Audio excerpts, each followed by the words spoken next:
Hey guys, welcome back to the channel. Today we have a video showcasing the sounds of the MTH Protosound 3.0 decoder. This video is just just to document how these decoders worked and how they sounded. I'm gonna try not making it too long, but we'll see how it goes. So the reason I'm making this is because now that MTH is out of business and retailers are gradually selling off what remains of their MTH stock, I just wanted to document, I guess, how these engines sounded for those who haven't heard these decoders before, because I'm sure not that many people buy MTH Steam. Many people don't like MTH decoders and whatnot. So there's not that much documentation on how these decoders sound. You'll obviously see videos of like how these how the Chuffs sound and how the whistle and bell rings. But like, for example, have you ever heard the train wreck sound effect on the MTH decoders? Or have you heard the alternate whistle endings to these engines? Probably not. I mean, it's kind of hard to find on YouTube if there even is any documentation at all, and that's what the purpose of this video is. And yeah, I understand that MTH decoders are objectively horrible. They were designed for MTH's proprietary DCS sound system, or controller system, and as a result, its compatibility with DCC, like my NC Power Cab, is terrible. There's a lot of limitations you cannot do in using a DCC controller. Like, for example, speed curves for speed matching engines. That's nearly impossible. Some of these engines you can't even change the cab address. That's how limited the functionality of these decoders are. A lot of them you can't create an advanced consist. Which that's why consisting is kind of a nightmare between MTH and other engines, because not only can you not consist them, but also you can't speed match them. So I get that. And also, like, for example, there's only one whistle and one bell. You can't change, there's no options to change the whistle or bell. So like, there's a lot of things you really can't do with that MTH decoder. But I still think they deserve, some love. I think Protosound 3, just strictly speaking, the sound files themselves sound really good. I find the sounds of Protosound 3.0 very pleasant, to my ears at least. And that's of course opinion based. And I understand most people won't like it, but I think they're cool, and that's the reason I'm going to showcase this video. So without further ado, let's get started. Okay, so just to begin, I have 4 engines right here. In total, I have 5 MTH Steam engines. I have these 4, and then I have the GS4, which you can see over there. But that one has a rather unique decoder, unlike these. These 4 decoders are very similar, whereas that one's very different. Another thing you'll note is that I have 2 K4s, so I'm not going to be using that one in the back because these 2 have identical decoders. But yeah, so I have on the left here, we have all the way back here, we have a USRA Mikado. Just a generic Mikado with a generic whistle. Here we have a PRR K4. I have 2 of them actually, yeah, you can see. This one's post-war, that one's pre-war, but there's no difference in sound decoders. And then back here we have a New York Central Mohawk. So yeah, these all have, interestingly, they have the same, I guess, prime mover or, air pump and just kind of background sound, but they all have a different chuff. Each of them actually has a very different chuff. What was it? They each have very different whistles. The Pennsylvania K4 whistle's okay. The New York Central Mohawk whistle is absolutely amazing. If you haven't seen the review video, which I literally just made like a day ago, please check it out. And then right here we have the Mikado whistle, which is kind of generic. I don't really know what it sounds like, but it sounds good. I don't know. But yeah, so let's go through each of the functions, I guess. So to start, we're going to go through all 28 functions. There are a lot of functions, but unlike BLI, which, if you guys don't know, Broadway Limited's Paragon decoders Paragon 2 through 4 decoders have also 28 functions, technically speaking, but a lot of that stuff is very, very useless. Like, for example, BLI engines, which, by the way, I have just a whole bunch of them sitting around here. They all have, like, lumber sounds and city sounds, which are just god-awful. I recommend you guys to never touch that stuff. I might make a video just kind of talking about those functions, too, because I think they're kind of funny. But I think MTH's functions, while a lot of them are kind of useless, they're still pretty cool, and I think they're far more functional than the BLIs. So, yeah, we'll begin here. So function 1 is bell, function 2 is whistle. That is very standard. Function 3 is startup. Without starting up the engine with function 3, you can turn the engine, you can move it like that. But you'll note that there's no sound. No matter if you press the whistle or bell, nothing happens. It won't make any sound. The lights don't turn on. It's basically an engine that's dead, but it will move. Oopsie daisies. But yeah, so that's basically what the engine's like without turning the sound on. So that's why you need to turn function 3 on, so we can turn it on like that. Now is the headlight on? I can turn that off, but yeah, it's a headlight. And with function 3 on, we can, and this is the instantaneous startup, which basically just starts it up really quickly. Now we can access the bell and whistle. There you go. I want to quickly cut in a clip of the extended alternate endings for the whistles for these engines. Basically, if you hold down function 2, the whistle, long enough, you'll get an alternate ending to how the whistle sounds, like a little quilling effect, which is pretty cool, and it's actually really hard to activate, and I had to try many times in order for it to finally activate on these engines, so it's going to be a hit or miss, but let's see if we can try activating these. We'll start with the K4 here, which the whistle by default sounds like this. But if we hold it long enough,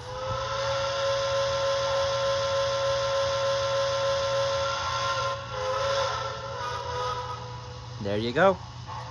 Sounds pretty cool. And let's try the Mohawk now. Again, this tends to be hit or miss, but let's see how it sounds. So here's the whistle if we just hold it like normally,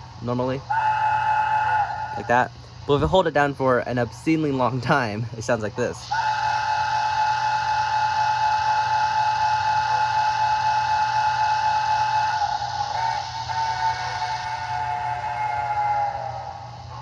There you go.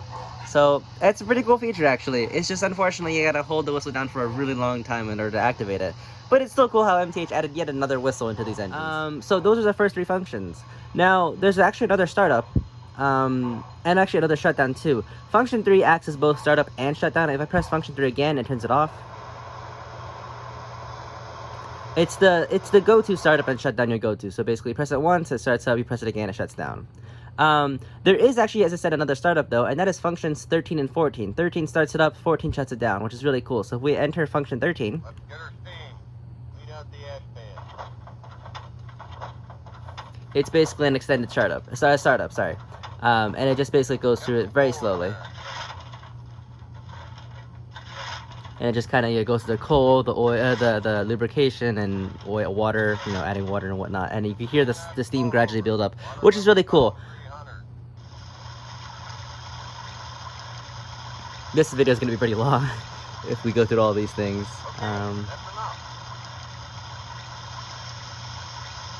You can hear the steam gradually start to build up.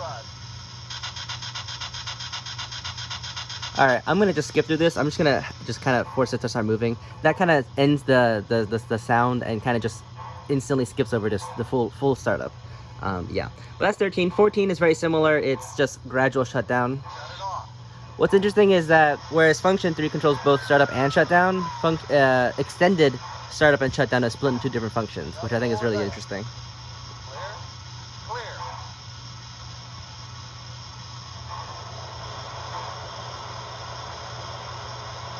And you can hear that the steam gradually shut off. I'm not going to worry about this too much. I'm kind of just going to skip ahead. Actually, I'm not. I'm just going to let this play out. There you go. And it gradually shuts down. You hear the crew say, see you soon or see you tomorrow, and then they leave. It's pretty cool. Anyways, I'm just going to start it back up just with function 3. Now we're going to talk about 4 through 6. So 4 is passenger announcements, and I think this is a really cool function. Only MTH and BLI really does passenger announcements, and BLI's is very standard. It just says all aboard and train is arriving. That's all it really says.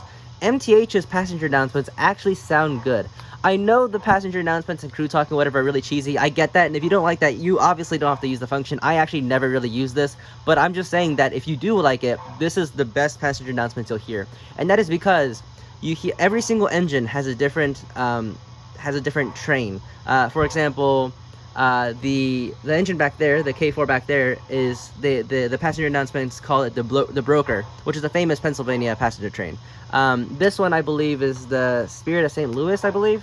And then basically every one of their models, not only every K4, but each individual K4 has its own passenger train, name train, I guess, that it announces. And then, so this train always announces the Spirit of St. Louis, and unfortunately you can't change that train name. However, it will change the stations as you constantly go through function 4. It will just name different stations, which is really, really cool. So in this case, if we have it run, which is how you start it, the train has to be moving, because obviously you need to stop at a station first. So you press function 4. Now arriving from New York City on track 1. Train 31, the spirit of St. Louis. You press it again, and it's meant to simulate it arriving at a station. So I'm gonna stop it. That's the doors opening, I guess. Welcome to Pittsburgh. And then it's just, you know, people coming off, watch your step, passengers coming off, Thank you. and then it's gonna be passengers going back on, and then it's going to go back to the engine. But while this is running, I'm gonna explain what I meant by that. So yeah, you heard that it will Spirit of St. Louis from New York to arriving to Pittsburgh. So this is the Pittsburgh stop. If you use the function 4 again after, like, you know, after it starts up and runs around again, it will list another station, which is really cool. It means that this engine has literally memorized like a whole bunch of station you know, names, and or city names, I guess, in this case. And also each individual engine has a different person speaking, and also a different passenger train name, which I think is really cool. You know, MTH really went out of their way to literally record a whole lot of voiceovers for each individual engine, which I find that respectable. Watch your step. Now departing for St. Louis, Missouri, on track 1, train 31, the spirit of St. Louis. It even gets the end, you know, the end destination correct too. Step right this way. Watch your step. This is people going back on the train. Thank you. All aboard! Watch your step.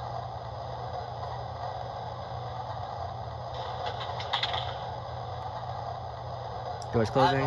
Highball. It does it automatically, and then you just start the engine up, and then it'll go along with that. And the bell will turn off automatically. Just like that. Another thing I want to cut in, because I forgot to add this in the original video, is the function 4 for freight engines. Obviously a Mikado wouldn't be pulling passenger normally, so you must ask yourself, what does function 4 possibly do with this engine?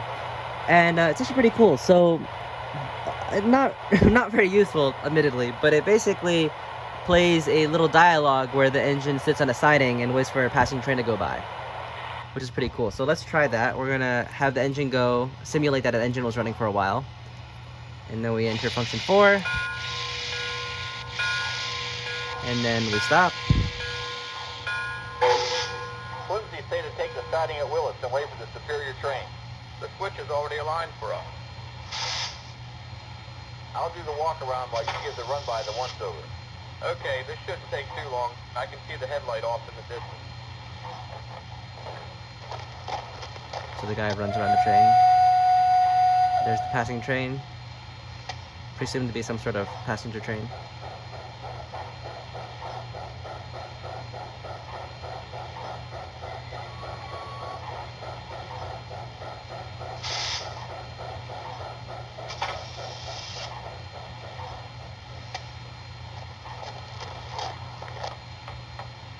See anything out of the ordinary? Nope, everything looks good. As soon as Jack sets the switch, we can get moving. This could take a while. That switch often jams. I thought the track gang fixed that last week. They did, but I think it's been acting up again. There's our signal. And then you pull off.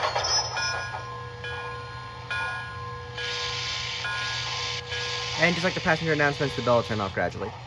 Anyway, so that is the freight announcements, I guess. Not very practical. I mean, you have the engine, the other train going by. You have to simulate that somehow. But yeah, it's pretty cool, I guess. Just not very useful. But I did want to show this, so there you go. I'm gonna bring this engine back around. This is actually a good time to showcase function number 5, which is the next function, and that is the cab light. I don't know if you guys can tell, but if I turn the lights off, cab light. It's very subtle, but it does exist, and I think that's a really nice feature because, again, the cab light shouldn't be as bright as the headlight, right? The cab light fundamentally should be very dim. It should just be enough to see the crew figures, honestly, and you can see that. It's actually fairly bright, which is pretty solid. I mean, it's a really subtle feature, but I think it's a perfect brightness. It's not too bright, it's not too dim. Function 5 controls basically all auxiliary lights. So on the K4, it's just the cab light. I'm gonna turn this off real quick. On the Mikado, I'm just gonna move these engines back. On the Mikado, it's cab light. I don't know if you saw that turn on, and also marker lights front and rear. There's also marker lights in the back here which turn on. As you can see, I'm turning them on and off. And the cab light, you can sort of see like through the little gap there. There's a cab light. So, and you know, on the GS4 it's also the Mars light and whatnot. So basically it's just the auxiliary, let me turn this engine back off. It's just basically the auxiliary light functions, which is really cool. Function 6 is... Let me turn this engine back on. I actually don't really know what function 6 does. I think it's mute. Yeah, it's mute. Okay, cool. Yeah, it's literally just mute, which is really cool. Function 7. Function 7 is very interesting. Function 7 is basically turning the sound volume up and down. So if I spam the function 7 button, you could go, it's the off, and then very quiet, and I think there's 7 levels. So that's like number 1, which is really low volume, and then it will gradually increase. 2, 3. I can actually turn on the whistle here. 4, 5, 6, 7, and then mute is, you know, number 8. So that's basically goes back to 0. But it's really cool. You can change the sound master volume on the spot. Turn the whistle off there, but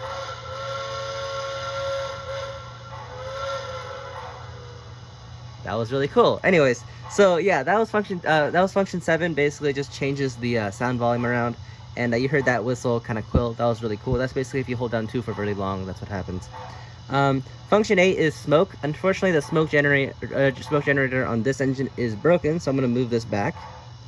I'm going to just mute that, and we're going to take out the Mohawk, which is over there. We're going to turn this bad boy on.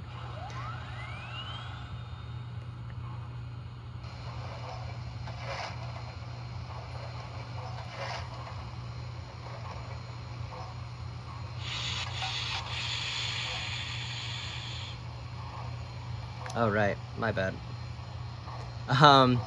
Be right back. There's too many engines on the track, and the smoke unit takes a lot of power, so that's why it's kind of glitching out right now. Give me 1 sec. All right, I got all the engines off the track. As you can see, everything is kind of derailed.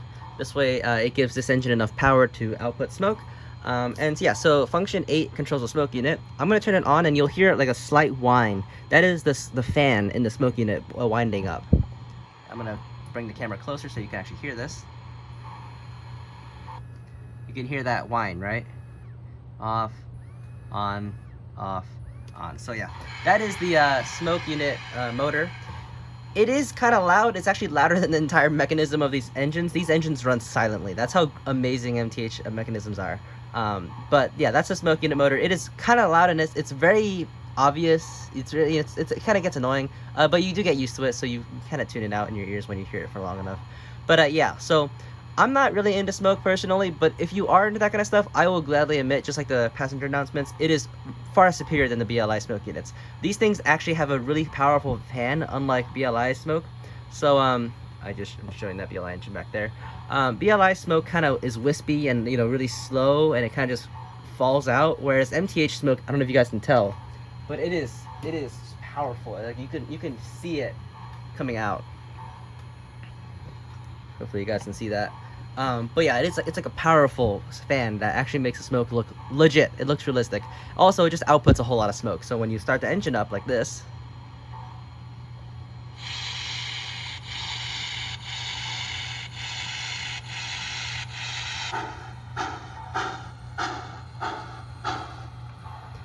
it's just, I mean, there's just so much smoke. It's crazy. Anyways, so that is function 8. I'm not going to talk too much about the smoke units, but these engines have amazing smoke units. I just turned the smoke unit off right there, by the way. Anyways, we're going to mute that engine again. And yeah, actually, you know what? We're just going to continue with the Mohawk. So function 9 is 2 forward, like the forward whistle, which is 2 short forward toots, I guess.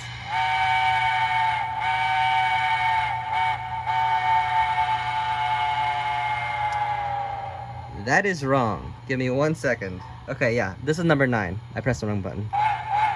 There you go. So two toots of the whistle means forward, and then 3 toots means reverse, and that's actually what function 10 is. There you go. Function 11 is coupler clash. It doesn't sometimes. It sometimes doesn't work. It's kind of weird, but there you go. So when you enable function 11, every time the engine starts up, you'll hear that coupler, the coupler, what is it called?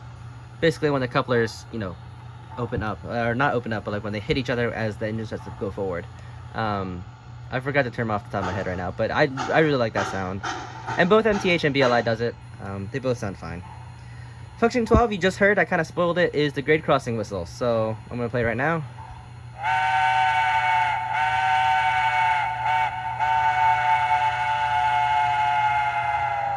I'm gonna turn the smoke unit off just because I don't want to burn this place down. But there you go. Similarly, 6106 also has the grade crossing whistle. I'm not gonna blow right now because it's off the track. I'm too lazy to bother with it. But interestingly, the K4 function 12 doesn't have a grade crossing whistle. Instead, it's something called the Doppler effect, which in my opinion is kind of useless. It's basically where the engine gets really quiet, and then as the engine runs by, as the engine runs around, the sound gradually increases in volume and then decreases in volume. It's definitely a feature that's not nearly as cool as the grade crossing whistle, which in my opinion sounds a lot cooler and is actually very practical. Because especially like at least in the Mohawk's case, I think the grade crossing whistle sounds a lot better than the actual function 2 whistle, which is good, but you can't beat this.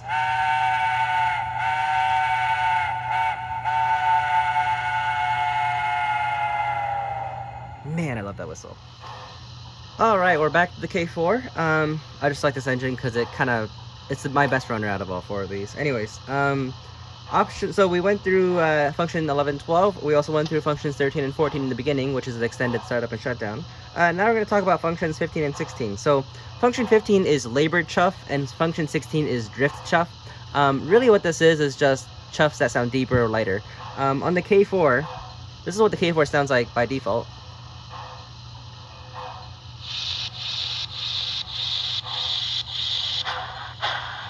Here's labored chuff.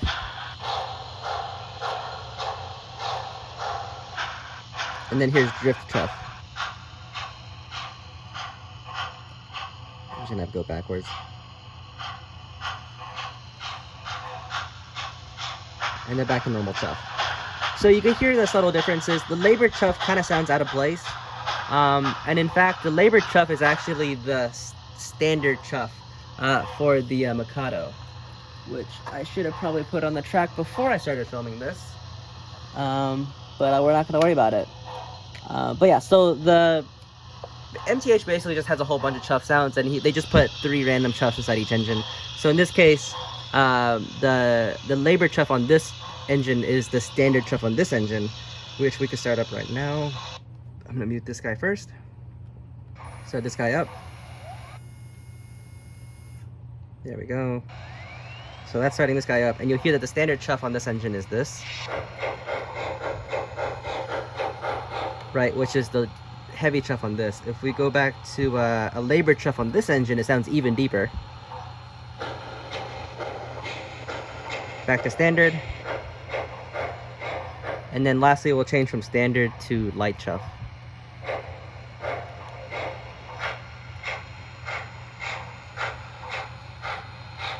So you hear that the light chuff on this is the standard chuff on this, which is always very interesting. So yeah, these two engines kind of share the same chuff style. However, the Mohawk here, we can compare these chuffs to the Mohawk chuff, which sounds like this.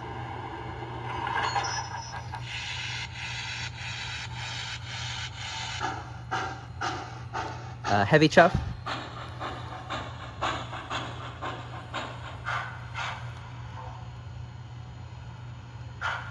And that's the light chuff. So light chuff, normal chuff, heavy chuff. So yeah, as you can see, sometimes the chuffs kind of overlap between the engines. Like in these two, for example, it looks like MTH was just kind of lazy and kind of reuse the chuffs for these two. But other times they'll give a completely different chuff to a different engine. So like the Mohawk has a different chuff. The GS4 has a very different chuff. So yeah, like each of their engines have more or less has different chuffs, which is really cool. You know, I mean, like for example, yeah, MTH is cool in the sense that like they have so many chuff styles, which is pretty awesome. Unlike BLI, for example, which like every Paragon 2 engine has the same chuff, every Paragon 3 engine has more or less the same chuff, every Paragon 4 engine has the same chuff. MTH actually has some variety, which is cool. So yeah, that is functions 15 and 16. Alright, so now we're on function 17. Function 17 is just smoke output. You could change the smoke, I guess the heater element, the heating element in the smoke unit to, you know, low, medium, max. I'm not going to mess with that stuff because honestly they look about the same. I don't really notice anything major between the three. So I never touched 17.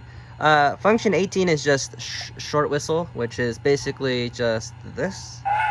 So if you remember the functions 9 and 10, function 18 is basically just one toot. There you go. Function 19 is coupler clash. This one actually sounds really cool. It sounds like this. That's when the coupler clanks together, and then when you release the coupler, sounds like that. So that's pretty cool. Every engine has the same, or more or less very similar coupler sound. If we use this one, we can do this.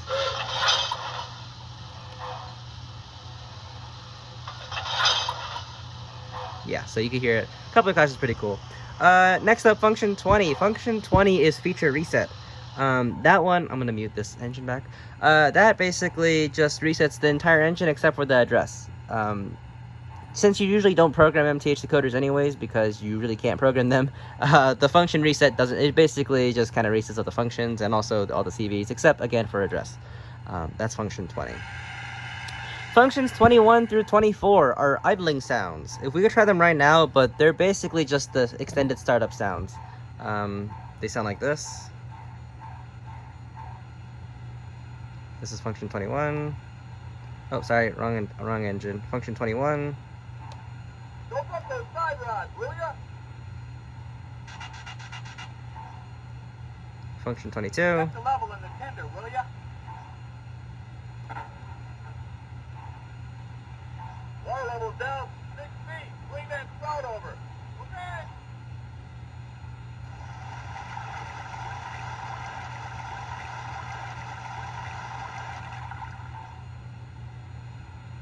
Function 23 is this. Function 24 is... Turn on the injector. Function 24 is this. Let's get her steam. We've got a schedule to keep. Grab a shovel and spread that coal. So function 1 is the side rods. Function 21 is side rods. Function 22 is water fill. Function 23 is blow down, and then function 24 is shoveling coal. There you go. Alright, we're going to move back to the K4 because I can actually let this thing run. So now we're on function 25. Function 25 and 26, in fact, are just turning the auto stuff on and off. So function 25 is turning on and off the auto brake sounds. If you turn it off, it will just not automatically apply brake sounds. I don't really know how you can apply brake sounds manually because I don't think there's a function for that, but this is just turning off the auto feature, I guess. Function 26 is turning on the auto cap chatter. So sometimes your engine, when it's sitting idle for a while, it will just play some cap chatter. This turning function 26 on will basically just disable that. Yeah. Function 27. This one is very useless. It's a Clickity Clack. That's what it's called. I can't hear it really at all, but apparently if you go above speed step 30, your engine will make some additional really subtle clickety clack sounds as if you're in a passenger train. I tried this before and I couldn't hear a difference. I'm not going to share it right now because my engine will have to run away because it's speed step 30. It's really fast. But yeah. And then finally, function 28. This is the train wreck sound. This thing is really weird. I don't know why anyone would ever use this function, but I guess it's kind of funny. So I'm going to just kind of have this engine go to speed step 1. That's all you really need in order to get this engine to operate the train wreck sound. So this is what it sounds like.